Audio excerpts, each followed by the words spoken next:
And greetings and welcome to Trinity Radio. I'm Jonathan Pritchett, and today I have with me Jamie Bambrick from Northern Ireland. How you doing? I'm doing very well. Nice to be with you today. Well, I'm glad that we've got to have you on our channel for the first time, hopefully not the last time, because I am a big fan of your videos, even though I did see, just so people will be aware, I think your largest video was your response to the He Gets Us ad from the Super Bowl. And then you said the ad they should have ran. Now, I saw that on Twitter. I saw it on YouTube. I see, but I didn't put the two and two together until I recently saw your video on In Defense of Cultural Christianity. So why don't you tell our audience a little bit about yourself, your ministry, your channel, and all of that, so that they can know who you are if they're not familiar. Yeah, sure. So I am an associate pastor in a Church of Ireland church, which is part of the Global Anglican Communion. Now, we would be more conservative than, say, the Church of England, if people are aware of what's going on there. So we would be an evangelical congregation within that. So I'm an associate pastor there. And then in February of last year, I'd had it on my heart for a while to start making some videos really engaging with cultural issues from a Christian perspective. So started posting on YouTube, and then not long after that decided I would try to do Twitter as well, because YouTube's not always the most friendly in terms of the way its algorithm works. So tried posting on both of those, and yeah, I've had a few videos that have done really well. That was obviously the biggest one, so there was a while there where that took off, which was exciting. And aside from that, I have I'm married, and I've got two boys, ages 5 and 1.5, and they keep me on my toes. Oh, so yeah, that's a fun age. I have two sons myself, but they're now 28 and 21. So yeah, about the same handful that they were at 5 and years old. So I'm sure. Yeah. Also, your video, why I quit being a mega church pastor, that was intriguing as well. Why don't you share a little bit more about that?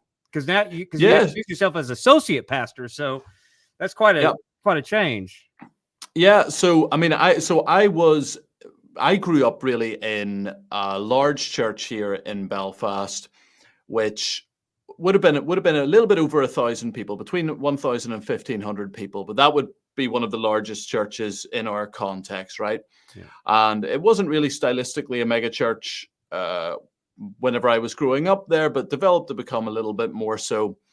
And they very kindly brought me on staff. So I was on staff there doing various jobs. So campus pastor role. I was part of I coordinated a church planting network. And then I was the site pastor of a congregation. Now, it was multi-site, but the congregation that I was in charge of had about 900 people in it, and of a church that was then larger than that. And I was also overseeing the sort of ministry staff, so youth, kids, pastor and stuff were sitting underneath my role there. And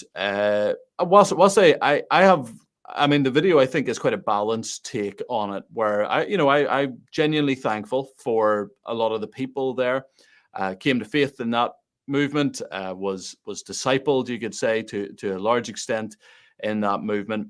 But I also felt that I had to leave. And I'm not getting into all the details as to why that is. I do a little bit in the video, but really it was one where there were some issues that I felt needed addressing, and that weren't addressed and are less likely to be addressed in that movement. Now, it's not an official movement, so it's not like there's a doctrinal statement and all of these things are totally uniform in how they treat things. And so there are more and more, and increasingly, actually, I'm very encouraged that there are churches at that scale and that are stylistically like that are starting to speak out on issues. But nonetheless, I do think that one of the downsides of that movement is the unwillingness to deal with issues that are unpopular, because often, not exclusively, but often you find in that movement that the idea of growth becomes the sole metric by which everything is measured. And so it makes it very hard to do things that are not going to lead to obvious growth, at least in the short term. Right. The numerical growth, as far as numbers are concerned, not necessarily the growth of discipleship. Yeah. Interesting for me. You don't hear too many pastors leaving those types of pastoral roles.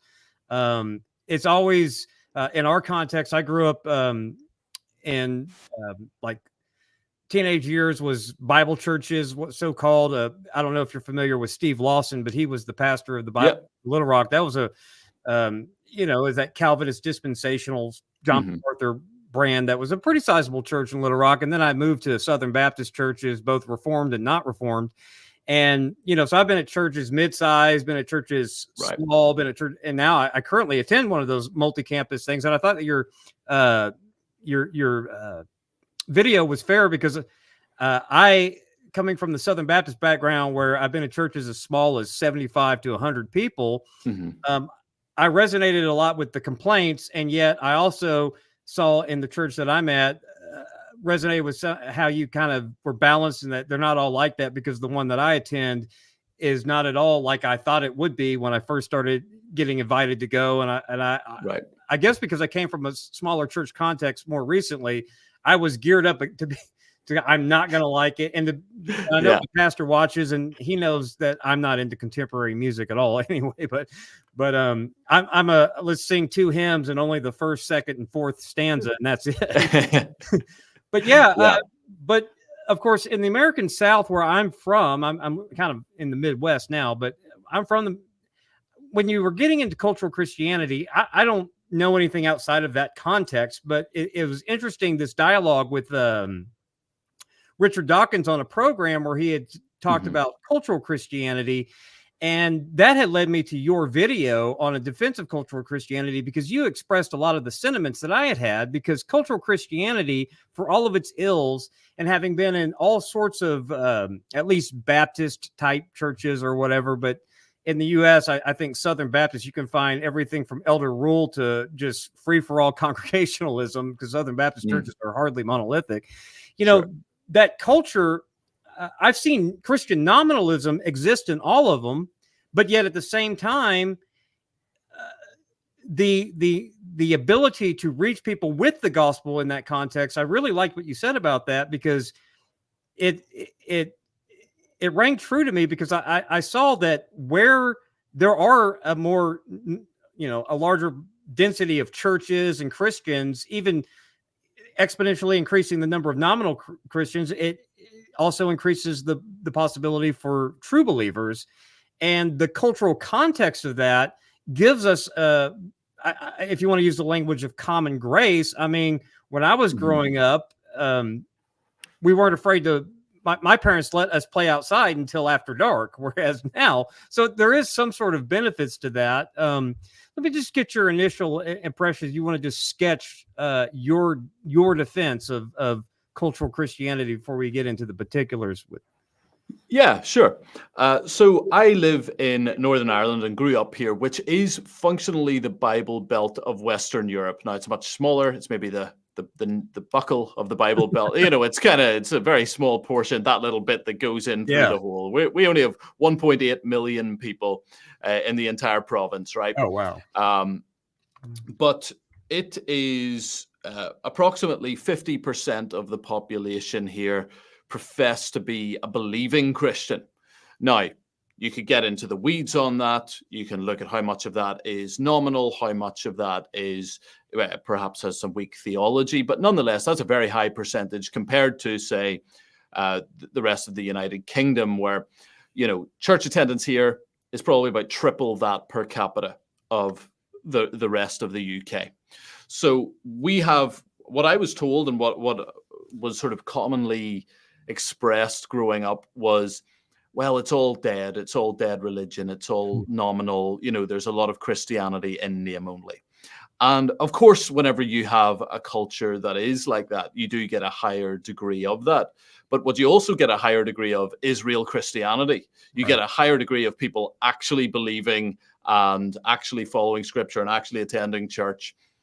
And concomitant with that, then a whole bunch of societal benefits. But one of the big issues that I take aim at is the idea that if cultural Christianity goes away, that we are somehow going to have an easier time reaching people with the gospel, because that has been a kind of just an unquestionable truth that I've heard time and time and time again, that whenever Christianity disappears from culture, we'll be left with this really hardcore remnant, and then suddenly it's going to get easier to evangelize. That's not what you actually see played out most of the time. Now, of course, there's a degree of truth that God can do anything, and we've seen glorious revivals of Christianity in places that look extremely difficult, so like China from the post-war period through even to today, exponential growth of the church, the fastest growing church in the world. Nationally, national church is Iran, as far as I know. And so you can praise God for all of those things. But there are also lots of examples of times when Christianity has been persecuted or ostracized or, has collapsed culturally, and we haven't seen that turnaround take place. So I did a bit of analysis in the video that you've seen, where I looked at essentially the states with the highest proportion of church attendance, which seems to me to be a very good, useful measure of believing Christianity, right? That's probably the most obvious one that you can measure. And all of them are, so I was trying to pair that up with, well, how culturally Christian are they? All of them were red states. The top 10 were all red states. So, and don't get me wrong, the Republican Party is not a bastion of true Christianity. Not a fan here. I'm not a fan of either party here. So no, and I get that, but I do think that the Democratic Party, as it currently exists, represents an open rejection of everything to do with cultural Christianity. They seem to be strongly opposed to any vestige of Christian influence in culture. Yeah. And you could go through all the reasons why that is. But anyway, they're bottom 10. The bottom 10 for church attendance were all blue states. So what you see is that as cultural Christianity increases, true Christianity seems to increase. I also think, if I wanted to, I'll tie it off with this, and you can ask any further questions if you like. I think that cultural Christianity is two things. I think number one, it is the fruit of believing Christianity, being successful in a region where believing Christianity grows, where it is demonstrated to be full of life and to lead to blessing of all sorts, lead to a prosperous society. Then you're going to get people that sort of ride the coattails of that, and you're going to get this degree of cultural pressure to conform to that because it's seen as a good thing. So I don't see that as a negative, right? Another aspect of it is that I think it is also a very good, what you might call form of pre-evangelism. People are inclined to attend church where hopefully they will hear the gospel in a culturally Christian area, at least on Christmas and Easter and baptisms. They'll go to church, right? Yeah. And if they go to church, they'll hopefully hear the gospel. So that's a really good step towards evangelism. They also have a frame of reference for understanding some of the terminology. They have a bit of an inclination towards some of the Christian moral values. So there's a lot there that a true presentation of the gospel can latch on to, that people can receive. There's a lot of groundwork that's done there for fruitful real evangelism. So I think cultural Christianity is, broadly speaking, a blessing, not a unilateral blessing, not a perfect blessing, but is also not something that we as Christians should say is evil, or that the dismantling of it is going to lead to some mass revival just as a matter of course. I don't think that's necessarily the case. Yeah, from the Christian perspective, I noticed you went through a lot of kind of American, typically Reformed,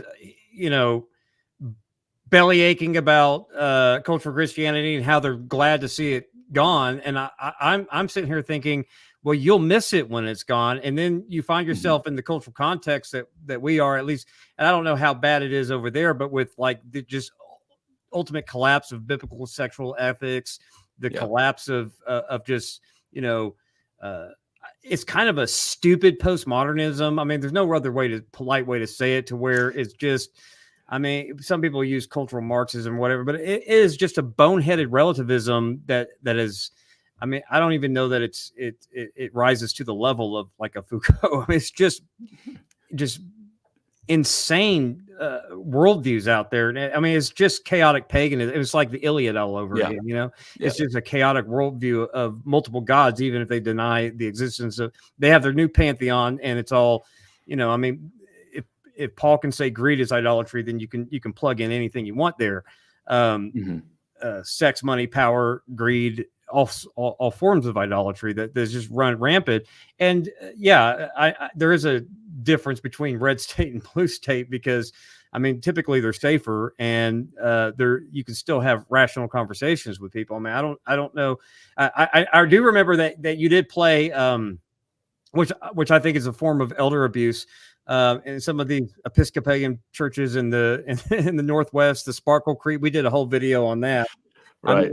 I mean, then you get that kind of thing, and then you have a bunch of elderly dying Episcopalians having to be put through this and shamed into believing it. And it's just, I don't know how that can continue, but it's, I don't stay current enough in the UK to understand y'all's context, but I don't imagine it being much better. No, I would say it's broadly speaking worse. Now, Northern Ireland is something of an exception. We didn't have abortion here until 2019. It was outlawed in Northern Ireland, and that was the will of the people, and it was overridden by the British Parliament. So we have some of our local powers are devolved, so it would kind of be like a states matter, you could say, and then was overridden by functionally the federal government in an American context. So we didn't have abortion or gay marriage until 2019, so late to the party on those, and that's symbolic of where our culture is provincially. But on the broader level, I think if Americans want to see where this goes and see, does this lead to fruitful Christianity and great evangelism, Western Europe's a good place to look, because it's probably slightly further advanced and has been there slightly longer than America in terms of the movement away from Christianity. And we're not seeing that level of evangelistic, the promised outpouring of great evangelism and faithful churches. Actually, the churches are sliding into liberalism, broadly speaking. There's don't get me wrong, there's good, faithful people, but you take the general trend, it's not a positive one. Yeah. Well, let's on the topic of cultural Christianity, we're gonna get to Richard Dawkins here in a minute. I know your time is limited, but let's play this clip from Tom Holland. Had given a presentation on kind of in this similar vein, and then he was answering questions from the crowd. Now I'm playing it at 1.5 speed just so that we can get through it, but I'd love to get your thoughts on this, because I think it frames the discussion rather well of what Richard Dawkins was on about and what he has to look forward to, and kind of along those lines. So let's listen to that for just a minute. There will be a follow-up to this one. As one who can easily look back as a historian, obviously, do you think that we are heading to a climax? Does the events look like we are in a cycle, or rather we are heading towards a final point? So do we face an apocalypse? Perhaps. Well, just to, another one that would clarify the first one maybe, would be, how do you see the future of Christianity in Europe in the next 100 years? So we're looking towards the future now. Okay, so to answer the second question first, I don't know is the answer. I mean, I think that there are, I guess, three possibilities. The first is that the liberal society in the West, that I think the liberal secular society in the West that I see is very much being the heir of Christendom, that it will maintain itself without Christian faith. That in a way, Christianity was kind of like the rocket that's broken through the atmosphere, and now it's kind of peeled off, and liberal Europe will just continue floating through space under its own velocity. So that's one possibility. The other possibility is that the myth of the Second World War that I talked about and of Hitler will fade, and that as it does, and as Christian teachings start to fade, so it will be possible for people to re-enshrine the values of the ancient world, that the notion that power and glamour and swagger are to be valued and praised, and that weakness is to be despised, will re-emerge. And the third is that perhaps people will recognize what does seem to me absolutely the truth, discerned by Nietzsche, who argued that you can't really have Christian values without Christian belief, and that people in Europe will perhaps come to recognize that and return to a sense of the value of Christianity, which I think is, it's not a huge trend, but I think it is a trend that's happening at the moment. And it may well be that all three of those things will happen. But I don't know. I'm not a prophet, unlike Isaiah. Thank you. There is some optimism there. I think so. Yes, I think so. I think that I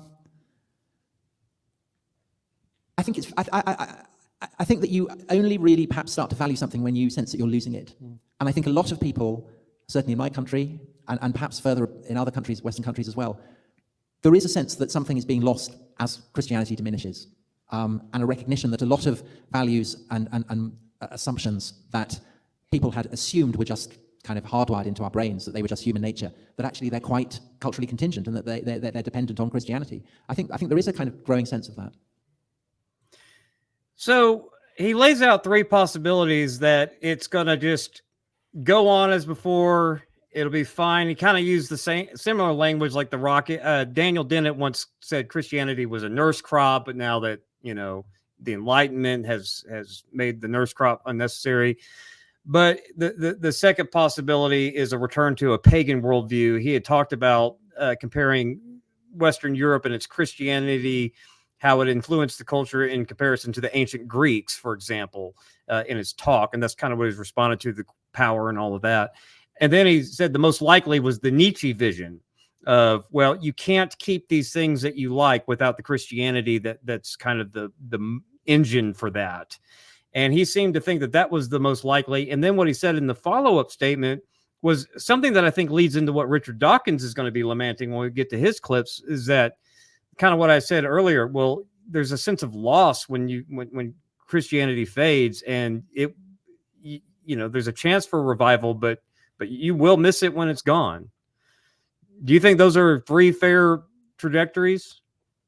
Yeah, I think they're all potentials. I would argue that the first one is probably the least likely. I don't think you can have, so at the very core of culture, and it's even connected linguistically, is the cultus, is the worship of that culture, the religion of that culture. Someone said, I can't remember who it was, someone said culture is religion externalized. Yeah. And so can you have the culture that Christianity built without the Christianity? Not for very long. You know, you won't be able to keep it. And I think we're seeing that. I think we're seeing that the value of human life, that the value of, you know, respectful interaction even has significantly diminished. And you see instead other things sort of jostling for position. So there are a number of options. I do think that, yeah, return to sort of a paganism is one.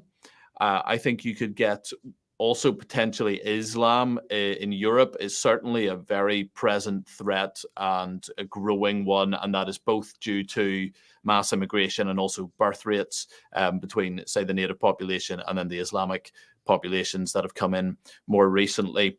And so, you know, right now, the Scottish First Minister is a Muslim, the Mayor of London is a Muslim. So that's another religious option in there that might potentially be bundled under option 2. I don't know if he perhaps thought that was in there with that. It's certainly not the old form of paganism, but it's another religious worldview.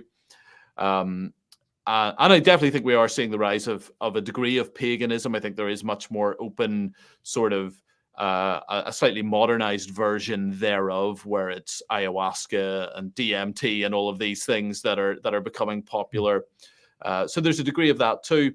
And yes, I think also there is the real potential that people do see increasingly the value of Christianity, and that becomes something that I hope leads them into real personal faith.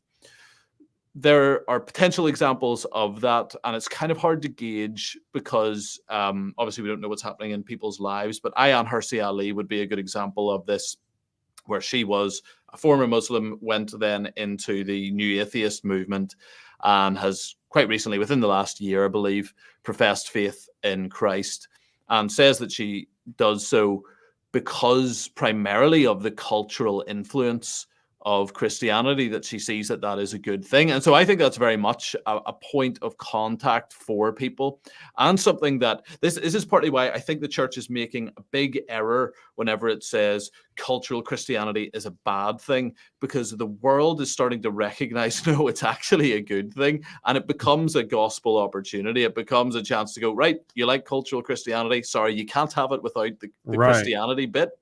So let's talk about that. So I think those are valid. I don't think the first one can happen. I think he's right to put it out there as a potential possibility, but to me it would seem like you cannot do that. The other two, though, I think that is the battle that's currently going on in the West. Are we going to go for a different religious philosophy that underpins our society, or are we going to return to Christianity? I think history will show that either 2 or 3, or that's the 2 most likely outcomes. And I think you could point to both as being at different places in history. I mean, we've seen great awakenings before. So that's one possibility, but just the de-evolution of culture, the decline of civilization. Of course, if you talk to Gibbon will blame Christianity for the decline of Rome. Of course, Byzantium went on for another 1,000 years, so I don't know if I really buy his thing, but of course, there's been a lot of work, and I do appreciate our Catholic scholars that are shoring up this pushback against the so-called Dark Ages and how they weren't quite as dark. So that's good as well. Of course, you brought up Islam, which I'll throw in the paganism bucket. Islam seems to have no problem immigrating into and using the goodwill of Christian cultures to be open to the foreigner and to the migrant, and then not embracing the culture that welcomed them in, and then trying to transform the culture into something completely opposite of what it was. Now, if you like Islamic culture, fine, but if you like Christian culture, those things are not compatible. I mean, there is some overlap in worldview. Monotheism at its most basic idea is about it, though.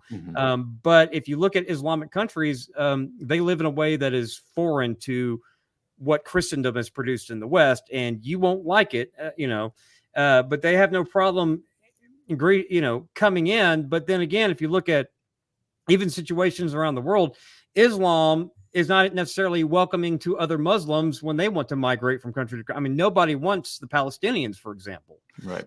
So I mean, this idea, these values that Christendom has given the world have been abused by those who don't share those values so that they can forward their own things. And people need to be mindful of that, because I agree with you. You cannot have cultural Christianity or Christendom, broadly speaking, without the spirit who, for all of the faults, and we go through it a lot on this channel. Yes, there are plenty of black eyes on the history of the church, no question. But I do have to push back on some of that and say, yet on balance, the net good of the church, not necessarily everyone in leadership or anything else. I think net balance of Christianity and just spirit-filled believers acting Christian in the world and engaging in mission. And by that, I not just mean proclamation of the gospel, but care for widows, orphans, building hospitals, all of that. I mean, the net good far outweighs the net negatives. I think there's going to always be evil in the world, but until Christ returns. But I think Christianity's net positive to the world is far outweighs its negative. So that's just my take. But let's get Richard Dawkins in here finally. We put him on the phone, so let's hear what he has to say. It's very good to have you join us to discuss whether it matters that Christianity is playing a diminishing role in national life. Welcome to LBC. Thank you. And what would be your Easter message? I mean, I've said a few things. What would you tell the nation? Well, I must say I was slightly horrified to hear that Ramadan is being promoted instead. I do think that we are culturally a Christian country. I call myself a cultural Christian. I'm not a believer. But there's a distinction between being a believing Christian and being a cultural Christian. And so, I love hymns and Christmas carols, and I sort of feel at home in the Christian ethos. I feel that we are a Christian country in that sense. It's true that statistically the number of people who actually believe in Christianity is going down, and I'm happy with that. But I would not be happy if, for example, we lost all our cathedrals and our beautiful parish churches. So I count myself a cultural Christian. I think it wouldn't matter if we substituted any alternative religion. That would be truly dreadful. So it doesn't seem to dawn on him at this point the question whether or not you can have those cathedrals. I mean, you can keep them as historical landmarks, but if Ramadan's being celebrated in Islam, what has historically Islam done to cathedrals and Christian? They toppled them. So what inspired those hymns? They're, we can get into like, is contemporary worship, some of it's okay, some not, whatever. But if you look at the hymns, which I'm a fan of because I'm an old man, I'm 47, and you know, I still remember growing up in churches where hymns were predominant, and every now and then a praise chorus. You know, our God is an awesome God was like a treat for us back then. And I was one of those young people who wanted more of that until I got what I asked for, and then I'm like, oh no, let's get back to how great thou art. But anyway, whatever you want to say, those hymns that we all know, even in my mega church, when they play the one hymn every 3 weeks, that's when people sing the most. There was a spirit that, I'm not saying it's divinely inspired, but the spirit of God in people turning their priestly vocation and their eyes to the Lord, wanting to co-create everything to glorify God, to do it for his glory. That was the engine behind producing those hymns, you know, getting it in the cathedrals. That, I mean, our church is a converted warehouse, but I too appreciate the beauty. You know, I'm one of those crazy apologists who shills for objective beauty as well as truth and goodness. And so I appreciate beauty. And I'm from Arkansas, and we have glass cathedrals that, like in Eureka Springs, if you ever Google glass cathedral, they're enrapturing. But you don't get any of that without Christianity. I don't think. And I don't think it's dawned on him. What do you think's going on? Because he said this in the past. He said, I like Christmas and I'm a cultural Anglican. He said all that, but what do you think's going on? Is this not to psychoanalyze, but he is getting up there in age, and he could be like me, running over hymns. But what's going on here? Yeah, I liken it to, so this is a man who is standing on a branch that he likes very much. And at the same time, he has a saw and is feverishly cutting away at the trunk just below him because he doesn't like the trunk, he just likes the branch, and thinking that he might be able to keep it. And so I'm thankful for comments like this. I'm thankful that he does like it, and I wish he had perhaps balanced some of his earlier atheistic evangelism, you could call it, with an acknowledgement of the goodness of Christianity and the fact that he likes living in it, because his remarks about Christianity have, generally speaking, been complete derision and spite. You know, he's been one of the sort of more mean-spirited of the new atheist figures. And so I think if he had said that earlier, it might have been a nice thing for him to do. So yeah, I mean, I think he's saying something that I like in and of itself, because I agree that Christian culture is good, and I agree with everything you've said there. Beauty is objective. Like, we travel around the world to see these buildings, and yet we utterly reject the worldview that caused those buildings to be built. Right. And we cannot recreate them in our day, and it's not due to lack of technology, it's due to lack of will, due to lack of vision, due to lack of a theology of those things. We just create large cubes, and that's all we build, basically. Yeah. Every city in the world, just identical in that regard. And it goes much further than that. It goes into how we interact with each other. It goes into our law, our system of law based on Christianity, our tendencies, our habits, our language has been formed by this. And so yeah, whenever he says things like that, whilst I like it, I also would argue that the new atheist movement was significant enough. Now it's faded, but it was significant enough in leading to the downfall of Christianity as the cultural force that he likes, the culture, that he appreciates. So I think he's made a bit of an error. Obviously, I would like to see him go the whole way. I would like to grab him by that and go, okay, you like that? Great. Well, you have to like the foundation of this building too. You like the edifice that's built atop it.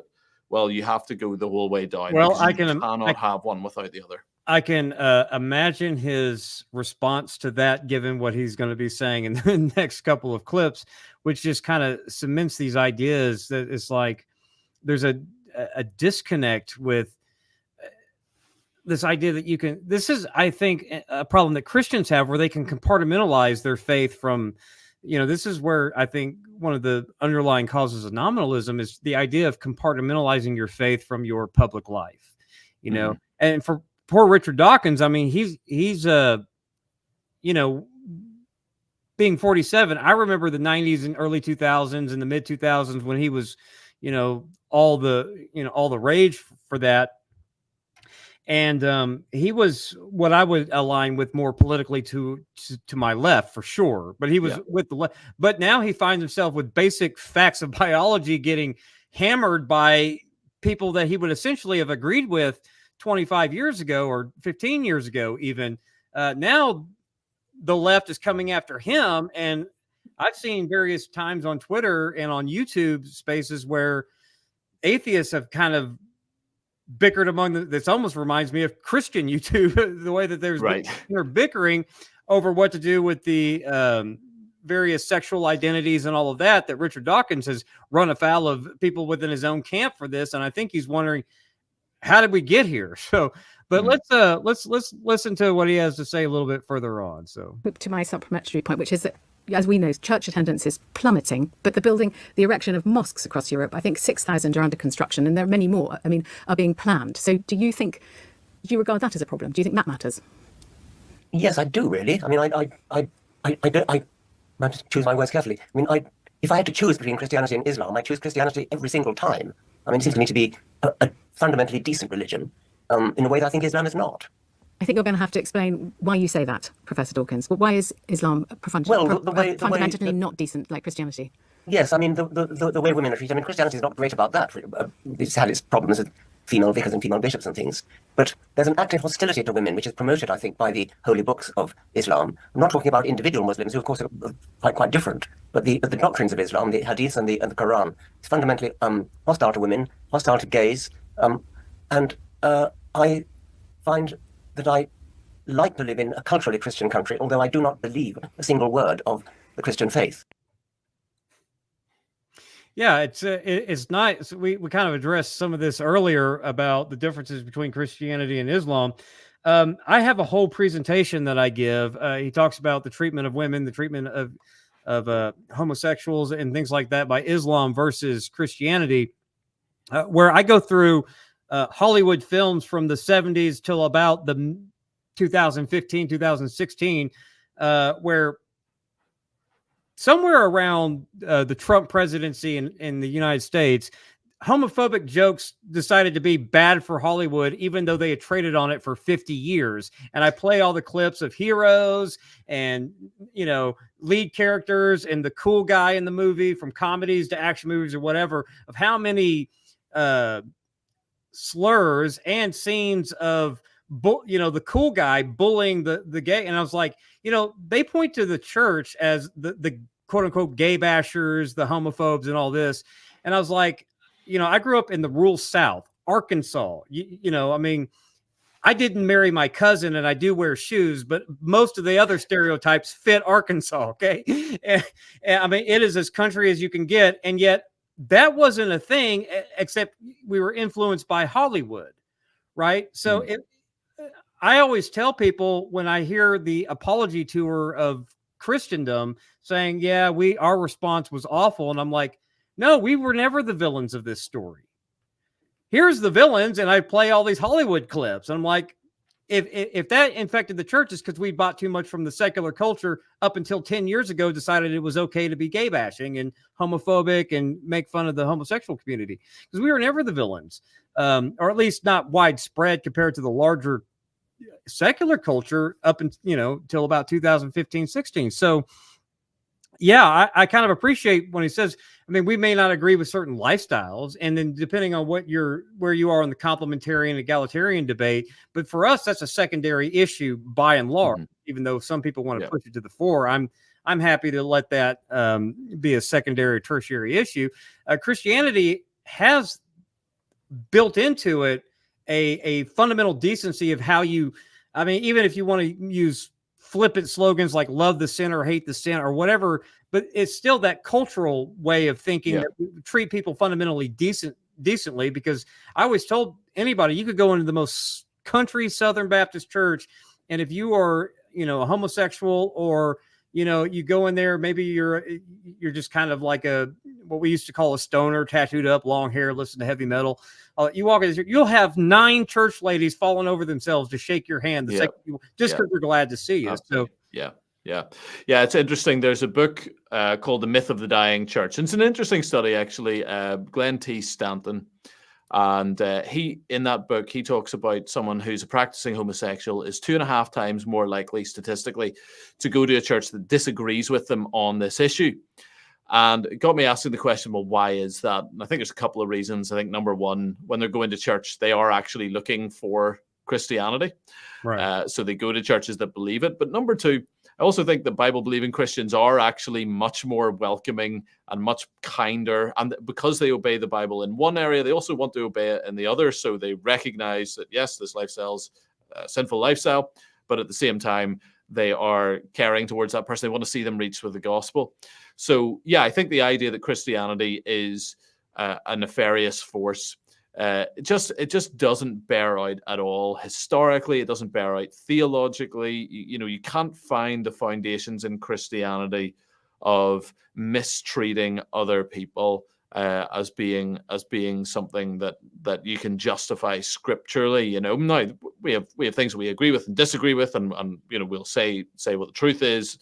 But the aim with all of that is for people to come to a knowledge of the truth. And to go through that 1 Corinthians 6 of, such were some of you, idolaters, sexually immoral, liars, thieves, greedy, slanderers, all of those things. Yeah. But you were washed, but you were cleansed, but you were justified.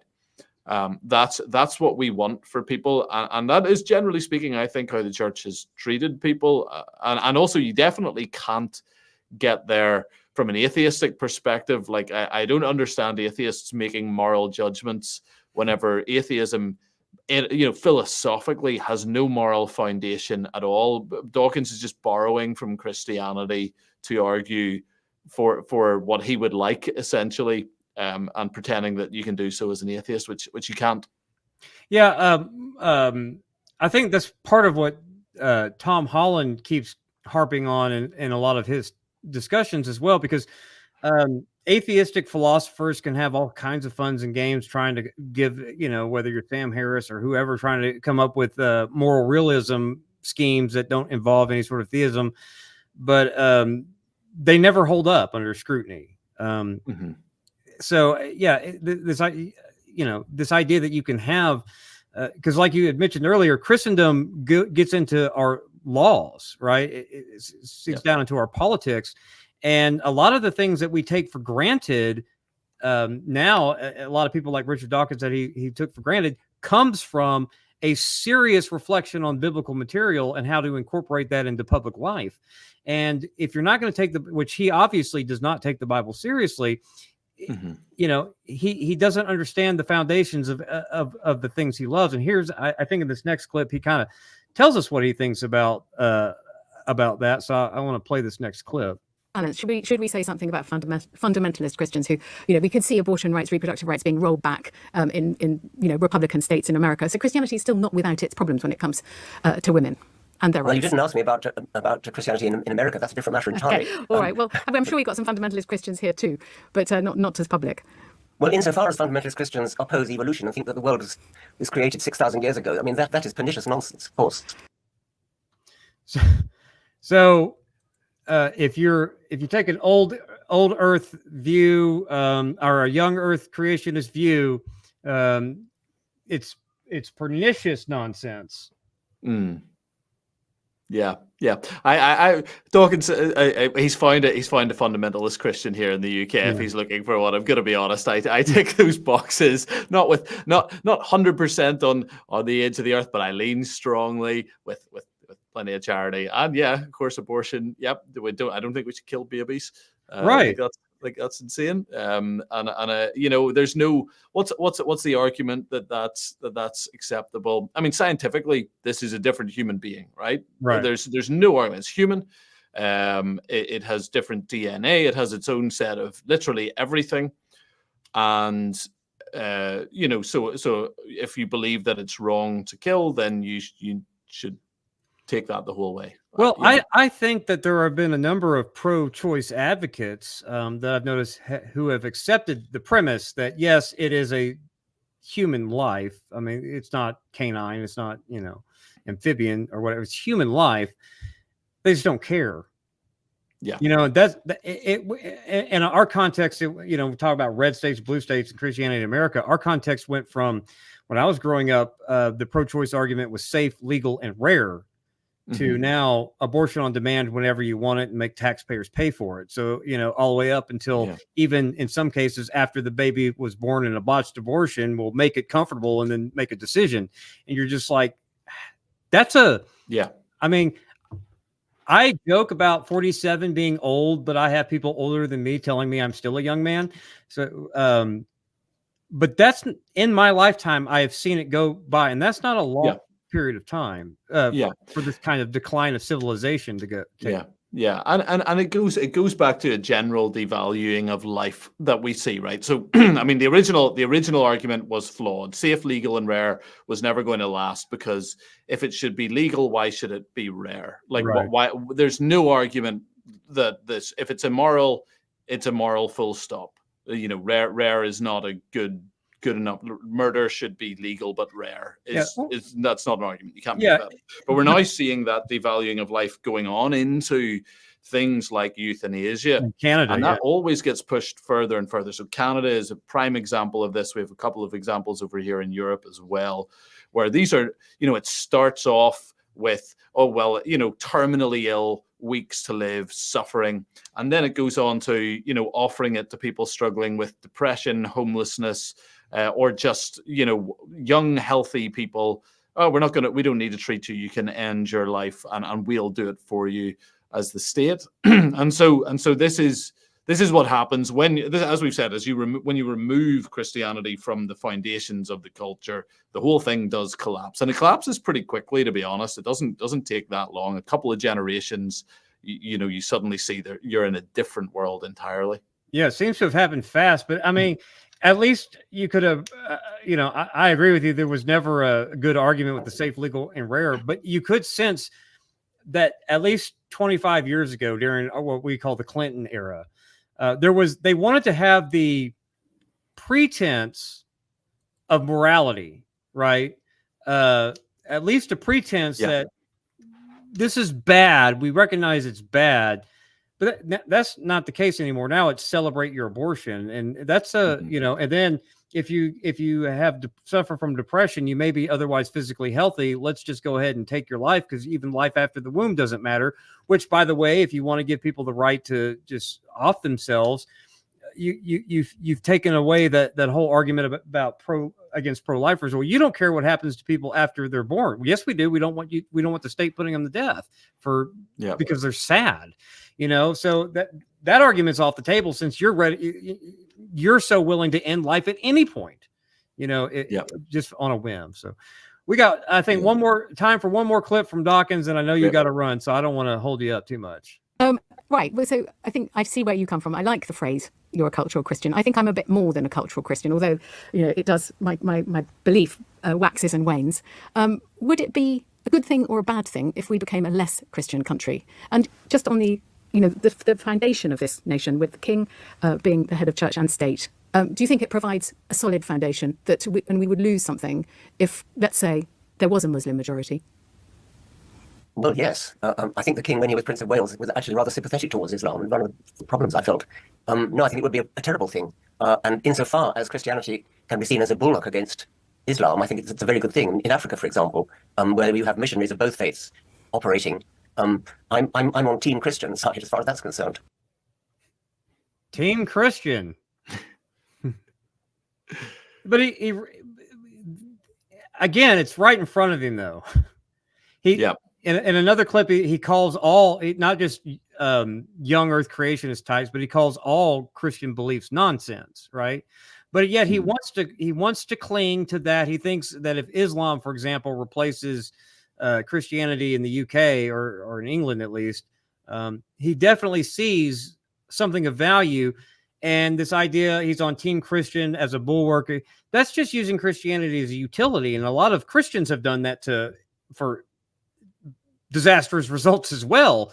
So this idea of Christian as a utility so I can have my carols and not have to deal with Islam, that seems to be missing the mark here. Yeah, no, of course. I mean, I think it can be one of two things. I do think you can get people who sort of can attempt to hijack the faith to some extent and go, yeah, we'll ride those coattails. But I think you can also recognize that he is saying something that's good. He's saying that Christianity is better than the other available options, which is true, right?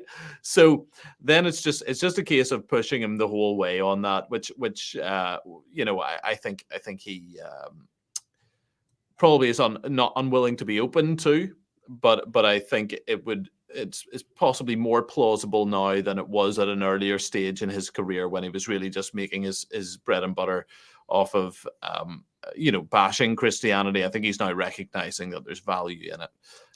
Yeah, but yeah, I don't think we want people just waving the Christian flag when it suits them, and that's not how Christianity works either. It is a commitment to Jesus Christ first and foremost. As far as utility, we have issues, and I don't want to say that it's monolithic because it's very, very variegated in their beliefs for this. It all subsumed under the banner of Christian nationalism, but I see in that conversation, there's a lot of people that see Christianity as a utility for power too, at least in the United States. Where, but again, there's a spectrum. Not all of them have the same version of that too, but you could kind of see how Christianity can be used as a utility for other things when what gets left out of that is the Spirit of God moving you know, people to repentance through the preaching of the gospel, which has always got to be foundational for the church on mission. And everything that you like comes out of that growth of discipleship that moves people to be generous in their giving, that moves people to want to be feeding the homeless and taking care of the orphans and widows. But you don't get any of that without the Spirit of God moving in through God's people. So I know that you've got to run, so I want to go ahead and let you go. But first, give us some summary thoughts on all of this, and then give your plugs once again, because I want everyone to start following your channel. Sure. Oh, well, thank you. That's kind. Yeah. My summary thoughts are, I do think that it is perhaps a sign of people waking up a little bit to the reality of a post-Christian world and not liking what they see. And I think that can be something that Christians could use as a point of contact for evangelism. So throughout this, whilst I find Dawkins frustrating because it's just cognitive dissonance on display, nonetheless, there's something there that I'm going, okay, there's a bit of warmth. And I think a lot of people who don't profess the faith are starting to recognize there's a little bit of sort of nostalgia going on in a good way for a more Christian time. And so I'm hopeful that could be the sign of something that is starting to shift a little bit culturally. What the extent of that will be, I'm not sure. So that's my kind of summary thoughts. Well, I did want to say there, speaking on a hopeful note, I noticed in several of your videos, you do talk about, speaking of Dawkins, that his assistant had moved had found Christ in the Bible Belt of the United States. So there's always hope. Yeah, right. Which goes back to cultural Christianity being a sort of pre-evangelistic thing, right? You go somewhere where this is prevalent, people hear the gospel and come to faith, and there's lots of examples of that, right? So I don't know. I think whilst you don't want to sort of go, yep, that's a profession of faith, and there we go, that's job done. It's a movement in a good direction, and I'm hopeful that other people will start to make that, and I hope it will happen before it's too late. Whether that will be the case or not, we will see. In terms of following, just my name, so it's on the screen there, Jamie Bambrick for the American audience, Jamie Bambrick for the Northern Irish. I'll say it the way I actually say it, but everyone in America thinks it's Jimmy if I pronounce it like that. And you can search for me on YouTube or on Twitter, and actually also on Instagram. Feel free to check out any of that stuff. Yeah, that's me. Well, it was a pleasure to have you. Thank you so much for coming on. I hope that you will come on again as your schedule allows. And if you're ever just itching to talk, everybody go subscribe to his channel. Go follow him on Instagram and Twitter. And with that, we'll get out of here. Thank you for watching. We'll see you next time on Trinity Radio.